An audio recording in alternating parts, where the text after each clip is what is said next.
이번 시간에는 사람의 태도와 행동을 나타내는 단어들 봅시다. 태도, 행동, 요것도 한자 어휘네요. 순우리말로 바꾸면 뭐가 될까요? 하는 꼴? 하는 짓? 하는 꼴에 해당하는 단어들 볼게요. 단어 보기 전에 오늘은 조금 가볍게 볼 거라서 그동안 봤었던 단어들 한번 정리 몇몇 단어들 복습 좀 해보고 갑시다. 두루뭉술이라는 단어 기억나시나요? 무슨 일을 그렇게 두루뭉술하게 하냐, 일 처리가 두루뭉술하다라고 얘기를 하면 일을 하는 행동이나 태도가 변변치 못하다라고 할 때 두루뭉술하게 한다라고 쓰는 거죠. 무슨 일 처리가 그렇게 두루뭉술해? 그러면 완벽하지 못하다라는 얘기였습니다. 책상 물림이요. 제가 좀 책상 물림이라 이렇게 얘기를 하면 책상에서 공부는 다 한 건데 공부는 했지만 책으로는 읽었지만 실제로 경험이나 이런 것들이 부족해서 세상 물정을 잘 모른다라고 할 때 쓰는 말이었죠. 자, 세 번째. 그 사람 처지가 요즘에 끈떨어진 망석중 신세지라는 속담이 있어요. 망석중이라는 게 꼭두각시를 가리키는 말이었죠. 그래서 너는 무슨 망석중이니? 이렇게 얘기하면 아바타냐? 이런 얘기였어요. 꼭두각시 시키는 대로 한다라는 얘기죠. 끈을 매달아서 움직이는 인형들이 망석중이었기 때문에 그 망석중이라는 건 그 끈에 따라서 움직이는, 그 끈을 조종하는 사람에 따라서 움직이는 사람을 망석중이다, 꼭두각시다 이렇게 불렀었는데 끈이 떨어지고 나면 이제 의지할 데가 없는 거죠. 그래서 끈 떨어진 망석중 신세다라고 얘기를 하면 의지할 데가 없어졌다라고 할 때 끈 떨어진 망석중이에요 라고 쓸 수 있었습니다. 아유, 이 밴댕이 소갈딱지야 이렇게 얘기하면 무슨 소리? 속이 좁다는 얘기였죠. 그래서 마음을 넓게 쓰지 못한다라는 얘기였습니다. 밴댕이라는 생선이 내장도 워낙 조금밖에 없고 잡으면 바로 죽는 생선이라서 밴댕이 소갈머리 그러면 성격이 아주 못됐다는 얘기예요. 속이 좁다 이럴 때 쓰는 말이었죠. 그 다음 단어요. 저를 무슨 바지저고리로 보십니까? 이렇게 얘기할 때 바지저고리라는 거 무슨 소리? 실제 능력, 실제 권력 같은 게 없을 때. 저를 무슨 바지저고리로 보세요? 저를 핫바지로 보시는 거예요? 이렇게 얘기를 하면 제가 아무 힘도 없는 사람, 아무 생각 없는 사람인 줄 알았냐? 라는 뜻이었습니다. 목리쟁이, 고집쟁이, 심술쟁이 이런 거 목리쟁이라고 했었죠. 그 목리 부린다 이러면 고집 부린다. 목리가 심하다 이러면 심술이 심하다 라는 얘기였어요. 그 다음 브라퀴, 바퀴벌레 같은 거라고 얘기했죠. 살아남는 데 있어서 아주 지독한 사람을 가리킬 때 아우 브라퀴가 따로 없어 이렇게 얘기하시면 돼요. 알량하다, 알량한 자존심 내세우지 마라, 알량한 말 한마디로 넘어가려고 하지 마라. 알량하다라는 건 시시하다, 별 볼 일 없다 이런 뜻이었습니다. 사위스러운 생각이 들었어요. 뜻 뭡니까? 사위스러워서 조심하는 거예요. 말이 씨가 될까봐, 내가 한 말이 그대로 실현될까봐 불길한, 뭐 조심스러운 이런 뜻이었죠. 그래서 사위스러운 생각이 들었어요. 이러면 불길한 느낌이 들었어요. 조심스러운 생각이 들었어요. 이런 거였습니다. 지금까지 봤었던 단어들 중에서 일부 보셨고요. 말은 안 쓰면 잊어버리거든요. 영어 단어들 열심히 외우시겠지만 열심히 외워도 단기간에 쭉 단어 시험 보고 나서 시간 지나면 잊어버릴 수밖에 없어요. 언어는 안 쓰면 잊어버립니다. 틈틈이 조금씩 써가면서 봐주시면 좋겠습니다. 자, 오늘 볼 단어들은 태도와 행동을 나타내는 단어들 가봅시다. 자, 첫 번째 거. 가탈스럽다는 많이 들어보셨죠? 가탈스럽다라고도 하고 까탈스럽다 이렇게 얘기하는데, 까탈스럽다 같은 경우는 단어가 세지면서 나온 말이고 가탈스럽다라는 거 까다롭다 이럴 때 쓰는 말이에요. 갈무리 해두다라는 거는 손질해두다라는 뜻으로도 쓰고 정리하다라는 뜻으로도 써요. 그래서 요즘은 여름이니까 아직 갈무리 처리 안 됐지만 가을이 되면 농사 지은 것들 이렇게 차곡차곡 간수해서 저장해야 되거든요. 가을 같은 계절이 갈무리 할 때죠. 갈무리 한다라는 건 정리하다, 저장하다 이런 뜻이야. 아까 어휘 공부할 때 어휘 안 쓰면 잊어버려요. 언어라는 건 안 쓰면 잊어버립니다. 내가 초등학교 때까지 열심히 한국에 살았었더라도 한국을 떠나서 외국 나가 있다 보면 단어 잊어버리거든요. 갈무리 해두는 게 필요해요. 갈무리 해둔다라는 건 차곡차곡 정리를 해서 저장해두다라는 뜻입니다. 자, 조금 낯설 수 있는 단어 뒤에 있는 세 개죠. 미립, 엉너리, 해살. 요 단어를 예를 들어서 볼게요. 자, 3번부터 보시면 실제 작품 속에 나오는 단어들인데 3번 먼저 봅니다. 이기영이라는 작가는 1920년대 작가예요. 요 이기영 선생님 같은 경우는 좀 사회주의 사상에 빠져 계셨던 분이죠.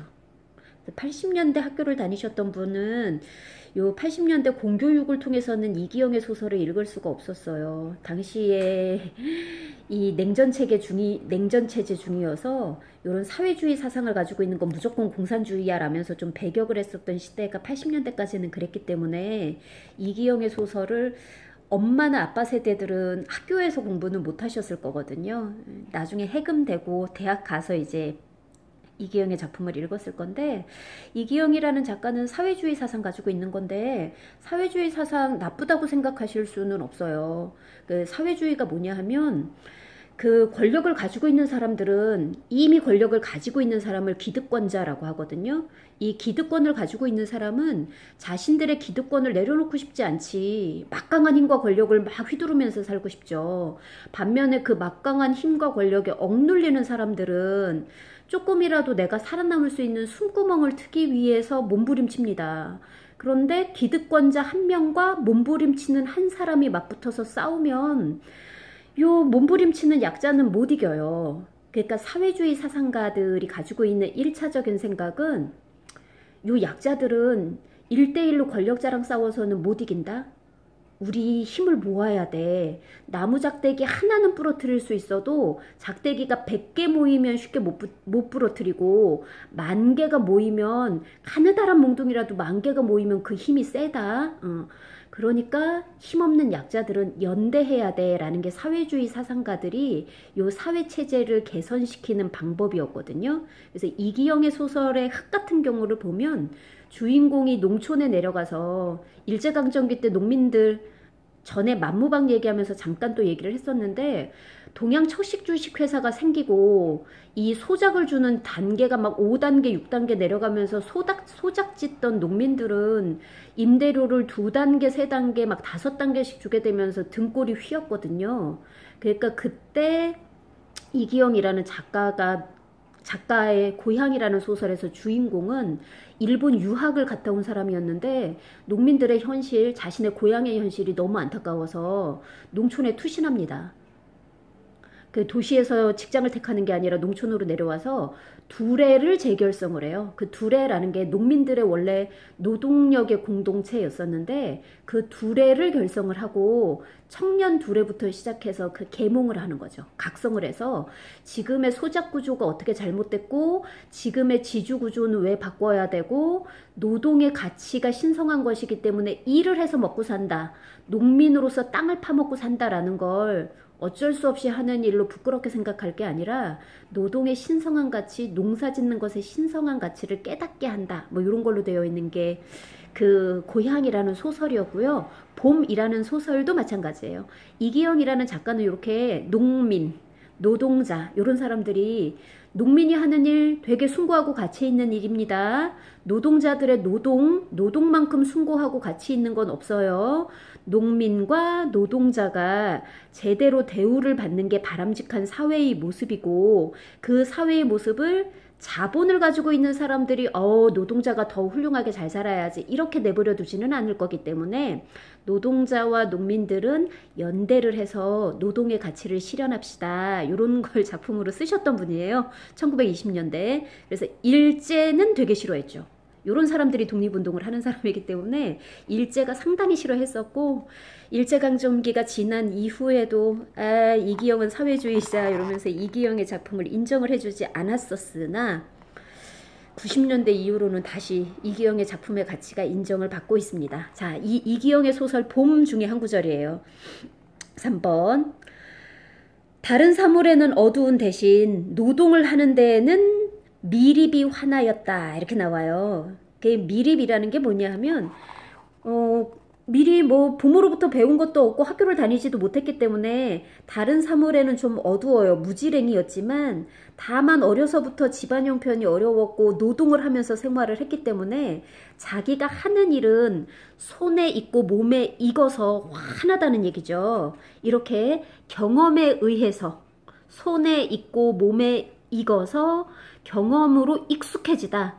경험을 통해 아주 잘하게 되다. 이럴 때 쓰는 단어가 미립입니다. 그래서 나는 미립이 생겼어 이러면 자꾸 해봤기 때문에 그거는 잘해. 이럴 때 미립이 생겼어.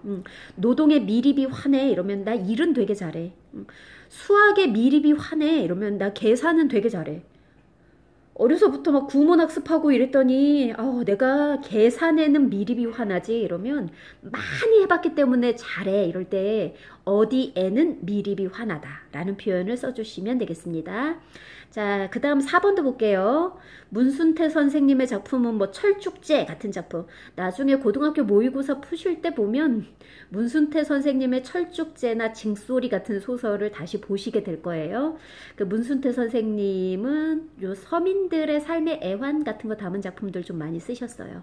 타오르는 강이라는 작품 속에 한번 보실게요. 대부리는 마음에 없는 웃음을 해프게 실실실실 날리면서 엉너리를 떨었다 라고 나옵니다. 그 엉너리라는 건 잘 보이고 싶어서 빨리빨리 행동하는 게 엉너리예요. 누군가가 나를 지켜보고 있어. 저 사람한테 잘 보이고 싶어. 그러면 그 잘 보이는 행동을 눈에 보이게 해야지. 이러는 게 엉너리 떠는 거야. 그러니까 이렇게 떨었다라는 표현하고 좀 같이 써요. 다른 사람한테 잘 보이기 위해서 과장된 행동을 하는 게 약간 좀 과식적일 수 있잖아요. 안 예쁜 행동이기 때문에 그 떨었다 같은 표현으로 많이 쓰죠. 그 엉너리 떨었다 그러면 잘 보이려고 잘 보이려고 과장되게 행동하는 것 같은 거 할 때 엉너리를 떨었다라고 씁니다. 너 엄마한테 잘 보이려고 엉너리 떠냐? 선생님한테 잘 보이려고 엉너리 떠는 거냐? 이런 식으로 써주시면 됩니다. 누구에게 잘 보이기 위해서 좀 과장되지만 티가 나게 행동하는 것, 이런 게 엉너리 떠는 거야. 엉너리 떨지 마. 이렇게 얘기를 하셔도 되는 거죠. 네가 무슨 생각으로 하는지 그 행동 다 보여. 엉너리 떨지 마. 이런 식으로 얘기를 해주시면 되는 거였습니다. 5번이요.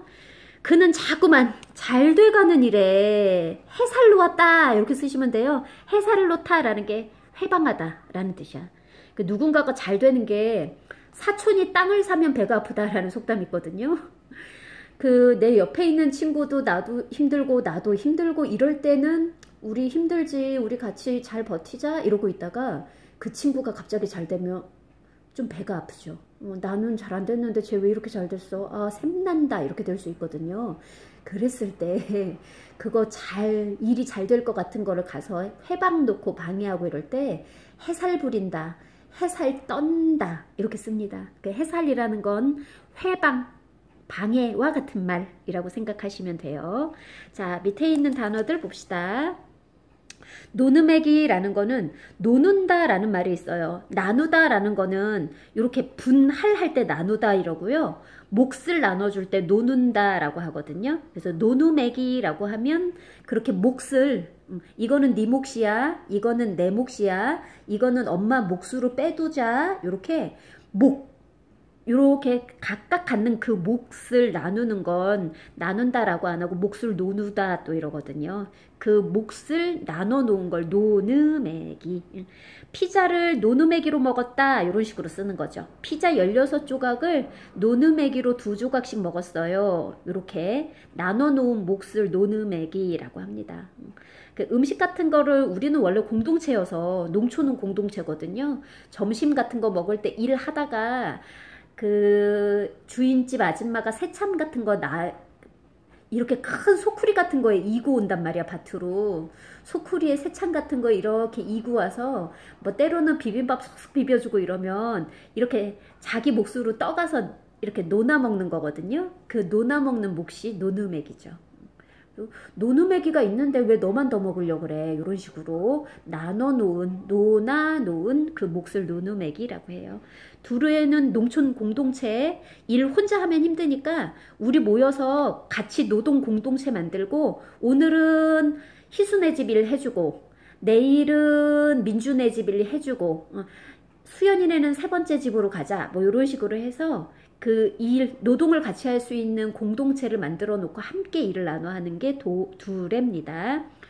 마수는 장사하는 사람들이 쓰는 말이죠. 장사할 때 첫 손님, 첫 물건 파는 걸 마수했다, 마수거리 했다라고 해요. 목고지는 동아리 같은 말. 그 한동안 우리말을 많이 잃어서 동아리라고 안 하고 막 클럽을 조직했다, 뭐 이렇게 클럽이라는 말 많이 썼어서 클럽을 대체할 수 있는 우리말을 찾읍시다 이랬는데, 목고지라는 말이 있었는데 목고지라는 말을 대신해서 동아리를 만들다, 이렇게 동아리도 우리말이거든요. 그 동아리라는 말이 생겼고요. 목고지와 동아리는 같은 말, 모임이라고 생각하셔도 돼요. 그래서 모임, 목고지, 동아리 이런 거 같은 말입니다. 울력 봐두십시다. 울력은 힘이야, 힘. 근데 이것도 한 사람의 힘이 아니라 다 같이 모여서 힘을 발휘하는 걸 울력을 발휘한다 라고 합니다. 자, 그럼 이제 밑에 넣어볼게요. 이번 일요일에 삼촌 결혼했어요. 그러면 결혼을 하면 뒤풀이도 있겠죠. 결혼이라는 거 이제 예식장에 하객들이 있으니까, 손님들이 있으니까 쭉 모여서 결혼식 하고 결혼 뒤풀이로 모임 있고, 그러니까 결혼 목고지가 열렸어, 이렇게 써주시면 되는 거고, 2번 같은데 둘에 쓰시면 되는 거예요. 이제 쌀을 우리가 먹으려면 벼를 심어야 되는데 그냥 논에다가 벼씨 후루룩 뿌려놓으면 이게 자라는 애도 있고 안 자라는 애도 있고 이러면 논이 듬성듬성 있는 게 얼마나 아까워요. 그러니까 미리 모판에다가 벽씨를 뿌려서 싹을 조금 키우고, 이제 얘네들은 90%는 살 수 있어, 심을 정도의 줄기가 나기 시작하면 그걸 논에다가 옮겨 심거든요. 그걸 모심기라고 합니다. 그 모심을 때 혼자 심으면 하루 종일 심어도 뭐 논 세 줄도 못 심죠. 그러니까 두레를 만들어서 쭉 일렬로 늘어서서 한 줄 심고 또 우르르 다음 줄로 가서 두 번째 줄 심고 이렇게 하는 게 편하죠. 그래서 모심기와 같은 농사일 할 때 두레를 결성하고 두레가 돌아가면서 일을 해주고 이렇게 하는 거예요. 3번에 장사하는 사람들 마수 중요하죠. 첫 손님 잘 들어와야 되거든. 왠지 첫 손님이 안 들어오면 오늘 장사는 안 될 것 같고 이렇거든요. 근데 3번은 장사를 한 지 1시간 반이 지나서 겨우 마수를 했대요. 마수했다라는 건 첫 물건 팔았다라는 뜻입니다. 4번이 마을 사람들이 울력으로 도와줬어. 그래서 없는 살림인데 아버지 돌아가신 장사를 좀 치를 수 있었어. 이런 식으로 마을 사람들 복수형이죠. 그래서 울력이라는 건 한 사람의 힘일 때는, 한 사람이 아무리 강한 힘을 가지고 있어도 울력이라는 말 안 쓰고요. 울력이 되려면 삥 둘러서서 같이 힘을 쓰는 걸 울력을 쓴다라고 합니다. 그래서 혼자서는 안 써요. 뭐 혼자서 은빈이가 울력이 세지 이런 식으로는 못 씁니다. 한 사람의 힘이 아니라 2학년 여자아이들이 울력으로 나를 윽박질렀다, 이런 식으로 울력이라는 건 여러 사람이 힘을 합하는 것, 여러 사람의 힘을 울력을 씁니다.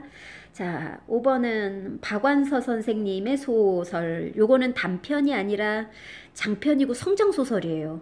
박완서 선생님이 일제강점기를 개성에서 지내시고 이제 일제강점 말기에 그걸 지나서 서울로 올라왔는데, 서울에 올라왔더니 사람들이 땔감 뗀다고 막 산에 나무 다 벌목해놓고, 산에 가도 뭐 풀도 없고 산열매도 없고 이런 거 보면서 너무 황량함을 느꼈는데, 그걸 소설로 쓴 게 그만턴 싱아는 누가 다 먹었을까요? 싱아라는 게 요 개성에서 자라는 나무에는 많이 열리는 나무 열매라고 합니다. 박완서 선생님이 유년 시절에는 산이고 들로 돌아다니면서 싱아 따먹고, 싱아 따먹으면서 배고플 때 싱아를 따먹고 배앓이도 하고 뭐 요랬었던 경험이 있어서 그런 추억을, 아니 서울에는 그 많은 싱아를 누가 다 먹었길래 이렇게 하나도 없어 이러고 쓴 소설이에요. 유년 시절의 그리움이 잔잔하게 담겨있는 소설입니다. 자, 개성에서 지냈을 때 얘기를 하는 거죠.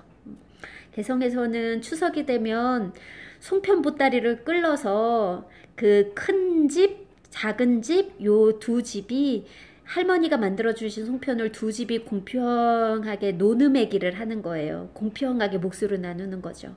그러면서 작은 숙부 내외가 큰 숙모의 노고라는 거 고생하셨네요 라는 거죠. 큰 숙모가 이 송편 빚느라고 노고가 컸겠네. 근데 어쩜 이렇게 예쁘게 만들었을까? 솜씨도 참 좋아. 이렇게 찬양하는 소리를 들었었다라고 했네요. 그래서 큰 숙모가 보내준 송편을 작은 숙부 내외가 이렇게 노느매기 나눠주는 모습이 나와 있었던 작품이었습니다. 노느매기라는 거는 몫으로 나누다라는 뜻이에요. 자, 3번에 있는 베네짓은 꼬맹이도 아니야. 갓난애기한테 쓰는 거거든요. 이 갓난애기를 갓 낳으면 손도 너무 조그맣고 팔도 너무 조그맣고 다리도 너무 가느리고 이런데 얘가 무슨 뭐 표정을 지으면서 막 말하는 것 같은 걸 해. 태어난 지 얼마 안 됐는데 그럴 때 할머니들이 아이고 요게 지 엄마 배 안에서 하던 짓 하나 보다 이렇게 얘기하시거든요. 그 엄마 배 안에서 하던 짓이 베네짓. 그래서 이 갓난아기들이 뭐 웃는 것 같은 표정도 짓고 손도 떨고 뭐 이럴 때 아이고 베네짓하네 이렇게 얘기를 하시는 거예요. 베네짓이라는 거 엄마 배 안에서 하던 짓이라는 게 행동입니다. 볼멘 소리 한다라는 건 많이 들어봤죠. 불만을 담은 소리가 볼멘 소리. 이렇게 볼타구니에다가 바람 잔뜩 넣고 에이 싫어요 이렇게 얘기하는 게 볼멘 소리 하는 거거든요. 불만에 가득 쌓인 소리 이런 게 볼멘 소리. 손살에 치는 거 아우 싫어 이러면서 막 손 흔드는 게 손살이에요. 거절하고 안 하겠다 그러고 이런 거 거절할 때 하는 손짓이 손살에.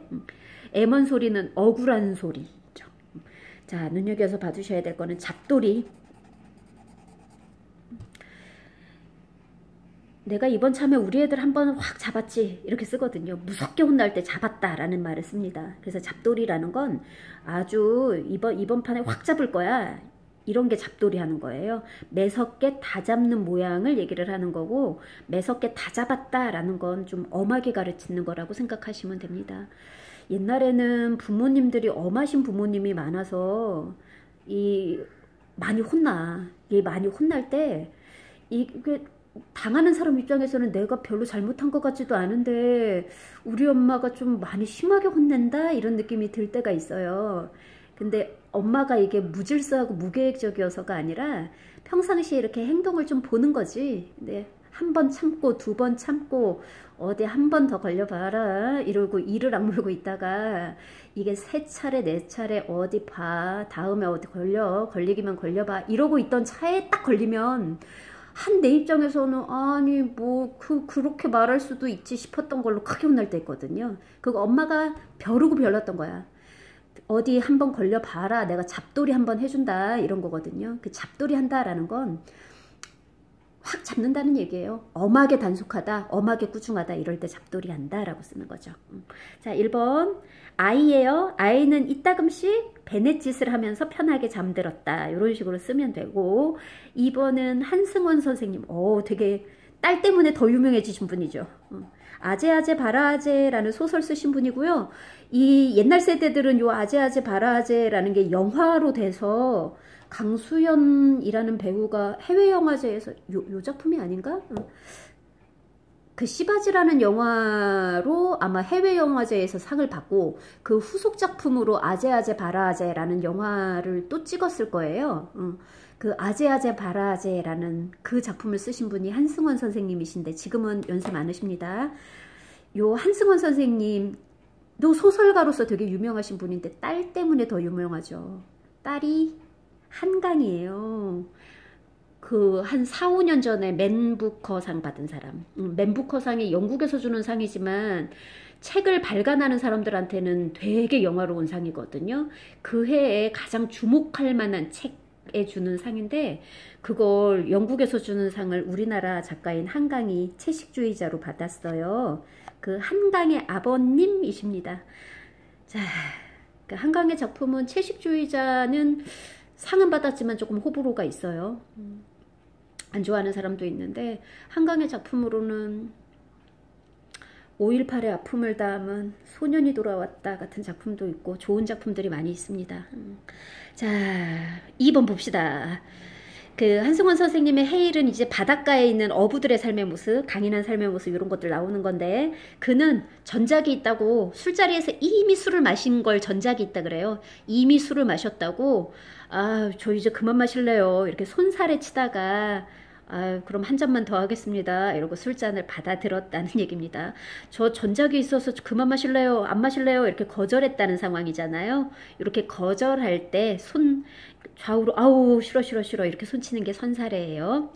3번 가게 점원은 화가 났는지 입을 삐죽거려 못마땅하다는 거죠. 이렇게 못마땅하고 불만에 차서 얘기할 때 볼멘 소리를 하였다 쓰시면 됩니다. 4번 2번에 잡돌이 하지 않으면 버릇없는 사람이 되겠죠. 그래서 엄마들이 크게 야단을 쳐 아빠가 크게 싫은 소리를 해 이런 건 버릇없는 사람이 되지 말라고 버르고 별렀다가 얘기하는 거라고 생각하시면 돼요. 한 번쯤 이렇게 확 다잡고 갈 때가 있는데 그런 걸 잡돌이 한다라고 합니다. 자, 마지막이요. 그는 나의 애매한 행동 때문에 애매하게 행동을 했대요. 이렇게 애매한 행동을 하면 그 애매한 행동을 어떻게 알아차릴 거야.